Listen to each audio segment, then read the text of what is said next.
قال رسول الله صلى الله عليه وسلم الصلاة مفتاح الجنة নামাজ হলো বেহেশতের চাবি।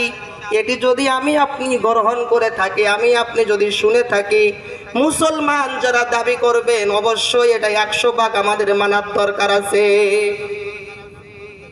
2 নাম্বার কথা, রাসূল আরেকটি হাদিস শরীফের মধ্যে বলেন আউয়ালু মা ইউহাসাবু বিহিল আবদু ইয়াউমাল কিয়ামাতি আস-সালাহ। কিয়ামতের ময়দানে সর্বপ্রথম নামাজের হিসাব নেওয়া হবে। কাজেই জান্নাতে যদি আপনি ঢুকতে চান, জান্নাতের গেটের তালা মারা আছে। এই জান্নাতের গেটের তালা যদি কোনো মুসলমান ইমানদার আল্লাহর বান্দা খুলতে চায়, তার 5 ওয়াক্ত নামাজ পড়া লাগবে, ঠিক না? আমাদের সকলের উচিত 5 ওয়াক্ত নামাজ পড়া, নামাজ কামাই না দেওয়া।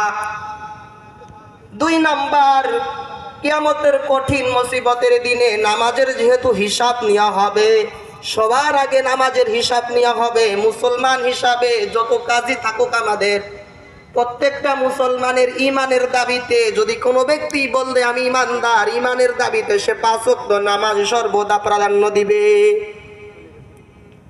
5 ওয়াক্ত নামাজ পড়লে রাসূল কারীম সাল্লাল্লাহু আলাইহি ওয়াসাল্লাম বলছেন 5টা পুরস্কার আল্লাহ রাব্বুল আলামিন দিবেন ইয়াউমাল কিয়ামতের ময়দানে। দুনিয়াতে পাবেন একটি, কবর জগতে পাবেন একটি, হাসরের ময়দানে পাবেন একটি, মিজানের পাল্লায় পাবেন একটি।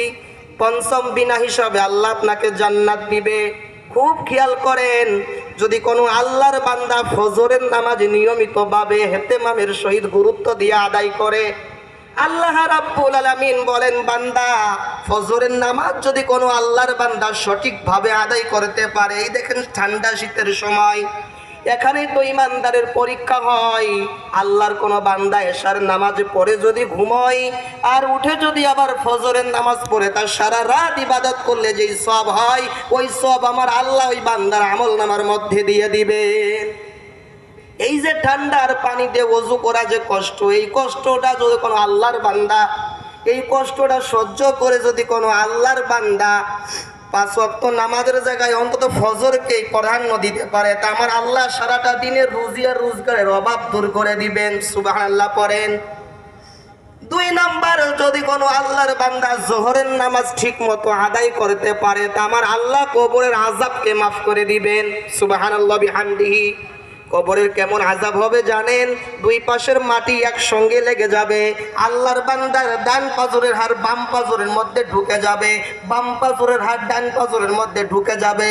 রে ভাই, আজকে ইমানদার দাবিতে মুসলমান হয়ে মুসলমান ভাইকে আমি দাওয়াত দিলাম 5 ওয়াক্ত নামাজে, গাত্রামি করে যদি বলো নামাজ পড়বো না, কে ঠেকাবে?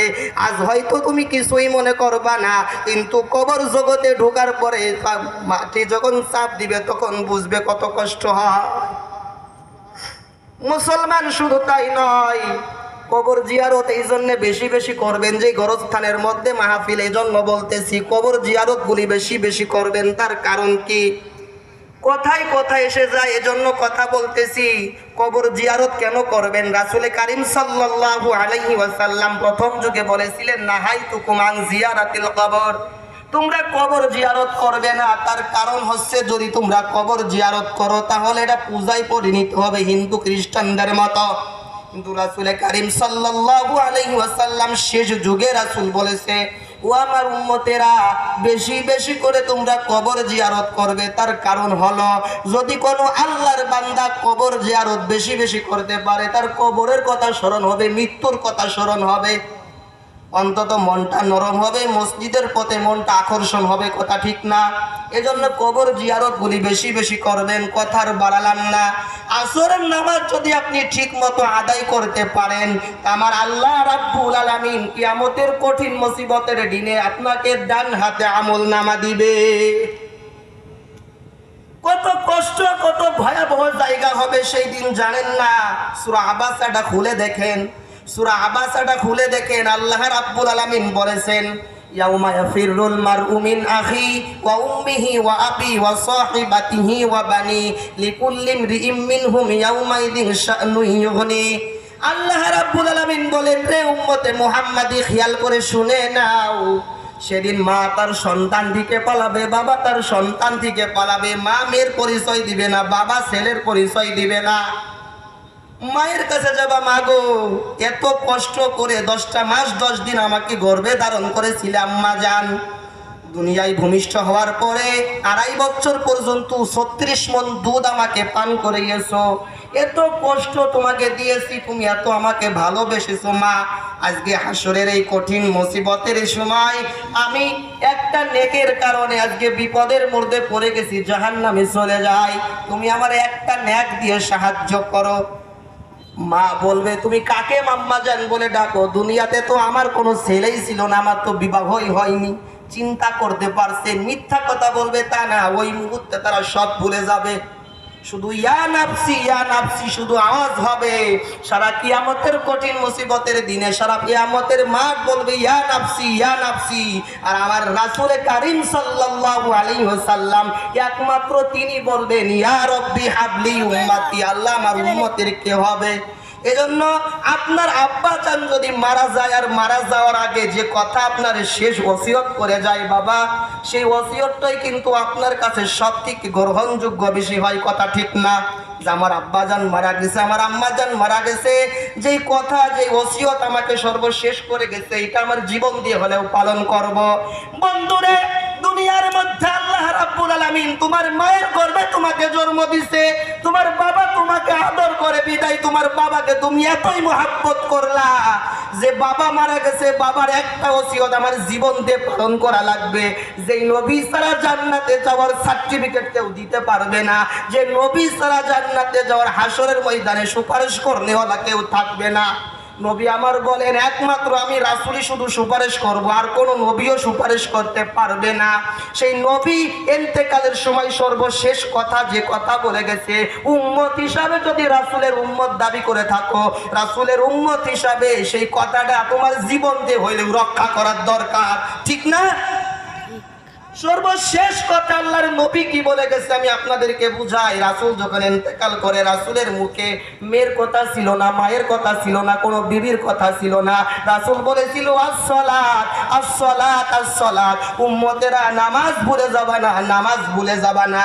বন্ধুরে, দুঃখের সাথে বলতে হয় কিয়ামতের যতগুলি আলামত আছে, একটা আলামত হলো আমাতুস সালাহ, উম্মত নামাজকে ভুলে যাবে। এজন্য নামাজ ভুলা যাবে না, 5 ওয়াক্ত নামাজ সঠিক মতো আদায় করতে হবে। 3 গেল, 4 নাম্বার মাগরিবের নামাজ যদি কোনো আল্লাহর বান্দা সঠিক মতো আদায় করতে পারে, তা আমার আল্লাহ রাব্বুল আলামিন ফুলসিরাতের ফুল 30,000 বছরের রাস্তা হবে। হীরার থেকে ধার বেশি, চুলির চাইতে চিকুন বেশি, ওই হীরার থেকে ধার বেশি আর চুলির চাইতে চিকুন বেশি, এই রাস্তাটা বিজলির আকারে পার করিয়ে দিবে। সুবহানাল্লাহ বিহামদিহি। এশার নামাজ যদি কোনো আল্লাহর বান্দা গুরুত্ব দিয়ে আদায় করতে পারে, তা আমার আল্লাহ রাব্বুল আলামিন বলে বান্দা তোর কবরের আযাবকে আমি আল্লাহ মাফ করে দিব। তুই শুধু তোর কবরের আযাব মাফ করব না রে, তা আমি আল্লাহ রাব্বুল আলামিন পঞ্চম বিনা হিসাবে আমি আল্লাহ তোর জান্নাতে যাওয়ার ব্যবস্থা করে দিব। বন্ধুরা আমার, এই জন্যই বলতেছি আপনারা 5 ওয়াক্ত নামাজ আদায় করবেন। একটি আমল শিখিয়ে দিয়ে যাই, যারা কোরআন শরীফ পড়তে পারেন তারা পড়বেন, যারা পড়তে পারেন না তারা অন্তত কোরআন শরীফ পড়াটা শিখবেন। মুসলমান হিসাবে আপনার কোরআন পড়াটা উচিত। এশার নামাজের পরে সঠিক প্রত্যেক দিন নিয়মিতভাবে সূরা মুলকি তিলাওয়াত করবেন। যদি আল্লাহর কোনো বান্দা সূরা মুলকি এশার নামাজের পরে নিয়মিত প্রত্যেক দিন তিলাওয়াত করতে পারে, তা কবরের আযাবকে আমার আল্লাহ মাফ করে দিবে। এজন্য আমরা যেন সবাই